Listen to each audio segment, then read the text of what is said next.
मौनी अमावस्या पर प्रयागराज महाकुंभ में मची भगदड़ के बाद यूपी के सीएम योगी आदित्यनाथ ने कहा है कि हालात नियंत्रण में है। करीब 8 से 10 करोड़ श्रद्धालु आज प्रयागराज में हैं, जिसके कारण भीड़ का दबाव बना हुआ है।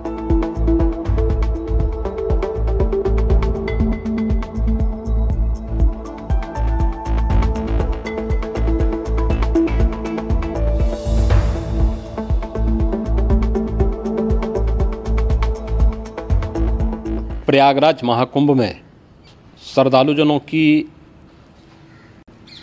भारी भीड़ है। लगभग 8 से 10 करोड़ श्रद्धालु इस समय प्रयागराज के अंदर मौजूद है। कल भी 5.5 करोड़ श्रद्धालुजनों ने महाकुंभ का स्नान किया था। ये जो भारी दबाव श्रद्धालुजनों के कारण और श्रद्धालुओं के संगम नोच पर जाने के कारण वहाँ पर एक बना हुआ है, लेकिन पूरा प्रशासन मौके पे वहाँ मौजूद है। रात्रि को 1 से 2 बजे के बीच में अखाड़ा मार्ग पर, जहाँ पे अखाड़ों के अमृत स्नान के दृश्य से बैरिकेड्स भी किए गए थे, तो बैरिकेड्स को फांद करके आने में कुछ श्रद्धालु गंभीर रूप से घायल हुए हैं। उन्हें तत्काल हॉस्पिटल में पहुंचा करके उपचार आदि की व्यवस्था उनके लिए की गई है। उनमें से कुछ श्रद्धालु गंभीर रूप से घायल हैं।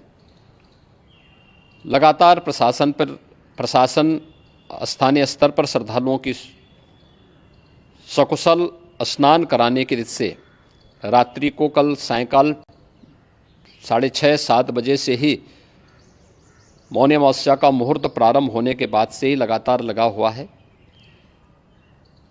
प्रयागराज में महाकुंभ में श्रद्धालुजनों के सकुशल स्नान करने,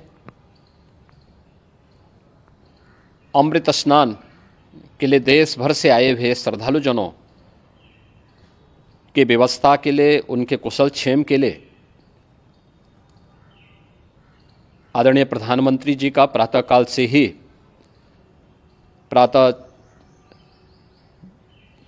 ही उनके लगभग 4 बार प्रधानमंत्री जी ने हालचाल लिया है। माननीय गृह मंत्री जी ने, माननीय राष्ट्रीय अध्यक्ष भारतीय जनता पार्टी श्री JP नड्डा जी ने, माननीय गृह मंत्री श्री अमित शाह जी ने भी, और प्रदेश की माननीय राज्यपाल श्रीमती आनंदीबेन पटेल जी ने भी लगातार जानकारी लेकर के सभी के कुशल क्षेम और सकुशल स्नान कराने के बारे में निरंतर रिपोर्ट ले रहे हैं। हम लोगों की प्रातःकाल से ही श्रद्धालुजन जो भी आए हैं वे स्नान कर सकें, इसके लिए यहाँ पे उच्च स्तरीय बैठक भी चल रही है, जिसमें मुख्य सचिव भी हैं, DGP हैं, प्रमुख सचिव गृह हैं, मुख्यमंत्री कार्यालय के अपर मुख्य सचिव के साथ साथ ADG लॉ एंड ऑर्डर के साथ साथ अन्य वरिष्ठ अधिकारीगण मौजूद हैं। प्रयागराज में हालात वर्तमान में नियंत्रण में हैं, लेकिन भीड़ का दबाव बहुत बना हुआ है। अखाड़ा परिषद से जुड़े हुए पदाधिकारियों के साथ मैंने स्वयं भी बातचीत की है। आचार्य महामंडलेश्वरों से भी, पूज्य संतों के साथ भी मेरी बातचीत हुई है, और पूज्य संतों ने बड़ी ही विनम्रता के साथ इस बात को कहा है कि नहीं, श्रद्धालु जन पहले स्नान करेंगे और फिर जब उनका दबाव कुछ कम होगा और वे सकुशल वहाँ से निकल जाएंगे, तब हम लोग स्नान करने के लिए संगम की तरफ जाएंगे। अभी पहले श्रद्धालु जनों को, चूँकि देश भर से आए हैं, तो इसके लिए उन्हें सभी अखाड़े इसके लिए सहमत हैं और सभी लोग इस व्यवस्था के साथ जुड़े हुए हैं। लगातार इस दिशा में हम लोगों का प्रयास है कि जो अब तक प्रातःकाल से ही आपने देखा होगा, कल मैंने बताया कि कल लगभग 5.5 करोड़ श्रद्धालु कल महाकुंभ का स्नान किए हैं, और आज प्रातःकाल तक लगभग 8:30 बजे तक 3 करोड़ से अधिक श्रद्धालु स्नान कर चुके हैं। और ये लगातार जारी है। लेकिन संगम नोच पर, अखाड़ा मार्ग पर, नागवासुकी मार्ग पर लगातार दबाव बना हुआ है और वहाँ पर श्रद्धालुजनों की सुविधा के लिए भी हर प्रकार की वहाँ पर प्रशासन पूरी मुस्तैदी के साथ लगा हुआ है। और इसीलिए मेरी अपील है पूरे प्रदेशवासियों से, पूरे देशवासियों से और सभी श्रद्धालुओं से भी, सभी पूज्य संतों से भी कि अफवाह पर कोई ध्यान न दें, संयम से काम लें। ये सब आयोजन सभी लोगों का है। प्रशासन उनकी सेवा के लिए पूरी तत्परता के साथ लगा हुआ है। केंद्र और राज्य सरकार पूरी मजबूती के साथ वहाँ पर हर प्रकार का सहयोग करने के लिए तत्पर है। लेकिन कोई किसी अफवाह पे ध्यान न दें। कोई भी व्यक्ति नकारात्मक अफवाह फैलाने का प्रयास करेगा, उस प्रकार से नुकसान हो सकता है।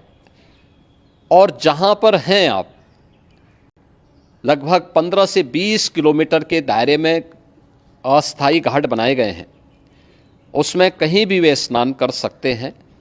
आवश्यक नहीं कि संगम नोच की तरफ ही आएं, क्योंकि भीड़ देखते हुए खासतौर पर जो बुजुर्ग हैं, बच्चे हैं, श्वास के रोगी हैं, उनको लंबी दूरी तय नहीं करनी चाहिए और जहाँ पर हैं वहीं पर आराम से पहले स्थिर होकर के कार्य करें, वहाँ पर रह करके। और जो नज़दीक के घाट हैं, उसी नज़दीक के घाट में स्नान करेंगे। सब गंगा जी के ही घाट हैं और गंगा जी के इस घाट में वही पुण्य प्राप्त होगा। ये मौनी अमावस्या है। मौनी अमावस्या में स्नान का महत्व है। संगम में स्नान का दबाव बहुत ज़्यादा है, इसलिए सभी लोग अगर वहाँ पे इसमें अपना सहयोग करेंगे तो सकुशल हम सभी श्रद्धालुजनों को वहाँ पर स्नान करने में सफल होंगे।